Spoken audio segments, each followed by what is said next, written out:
Muitas das vezes a gente vai estar se deparando com imagens, por isso vamos falar um pouquinho hoje sobre imagens.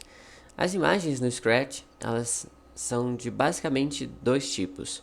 As imagens vetoriais, como você pode ver à esquerda, e as imagens bitmap, que estão aí à direita. Qual é a diferença de uma para outra? Como a gente vê aí na esquerda, ela continua a manter a sua qualidade. Já a imagem à direita, ela, à medida que vai sendo aumentada, ela perde a qualidade. Mas por que isso acontece? As imagens bitmap são formadas por uma grade de pixels, e esses pixels vão construindo as imagens que a gente desenhou. Por exemplo, se ela foi construída para ser de um determinado tamanho, naquele tamanho ela vai se comportar muito bem, mas se nós tentarmos ampliar, não vai ficar tão bom.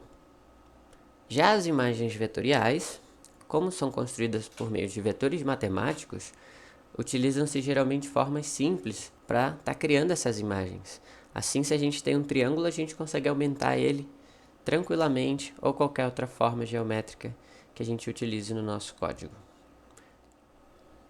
Aqui eu trago um exemplo que ela vai mostrar como é que essas imagens se comportam. Uma imagem bitmap e uma imagem em vetor.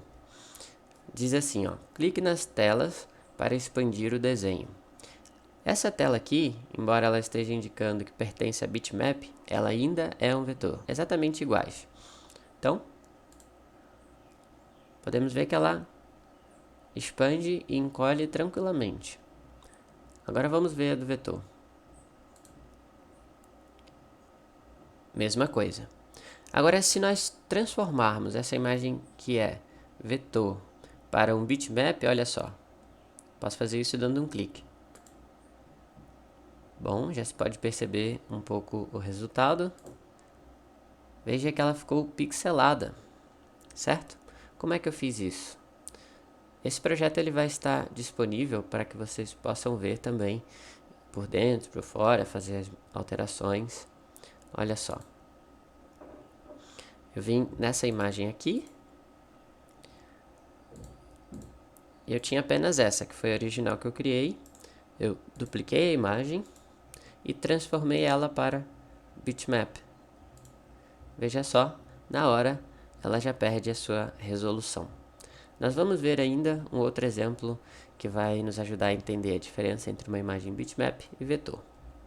Nesse segundo exemplo, nós temos nosso famoso galo aqui como fonte de prova, de experimento. Vamos fazer modificações nele utilizando desenhos vetoriais. Aqui nós temos todas as partes dele. Ó. Podemos ver que o desenho vetorial ele é dividido por formas, como a gente viu, formas básicas. Ó. E isso nos permite editar com muita facilidade. Eu vou deixar ele assim, ó. Troquei a cor. Muito bem. Deixa eu escolher outra. Aqui o bico dele. E mais uma. Pronto. Viu só como é fácil fazer a edição utilizando um desenho vetorial? E se a gente converter esse desenho para bitmap? Como ficaria? Temos aqui o mesmo desenho, exatamente o mesmo, só que ele ainda está em vetor. Vamos converter ele para bitmap. Será que dá para fazer a mesma coisa que a gente fez no outro? Vamos tentar. Preenchendo aqui. Sim. Vamos ver. Deixa eu ver, foi o bico, né? Isso. E agora o corpo. Pronto. Funcionou. Mas veja só a desvantagem do bitmap. Assim a gente consegue entender como ele funciona. Vou pegar novamente essa cor aqui. Eu vou pintar essa parte de baixo. Veja que, né, ficou como que tudo igual. Mas se eu fosse trocar por uma cor aleatória aqui, verde. Veja que ele trocou tudo, porque agora esse desenho não está mais dividido em partes. Então como é que ele funciona nesse caso? Tudo onde existia essa cor aqui, ele substituiu pela cor verde. Já no desenho vetorial a gente sabe que não funciona assim, porque são partes que a gente consegue trabalhar de maneira individual. ainda falando dessas partes, vamos ver algo que acontece muito comum. Normalmente, quando a gente está trabalhando, a gente acaba escolhendo uma imagem e ela vem com esse fundo branco, né? Como a gente pode ver ali na nossa tela. Então, uma coisa que é diferente: fundo branco não é fundo transparente.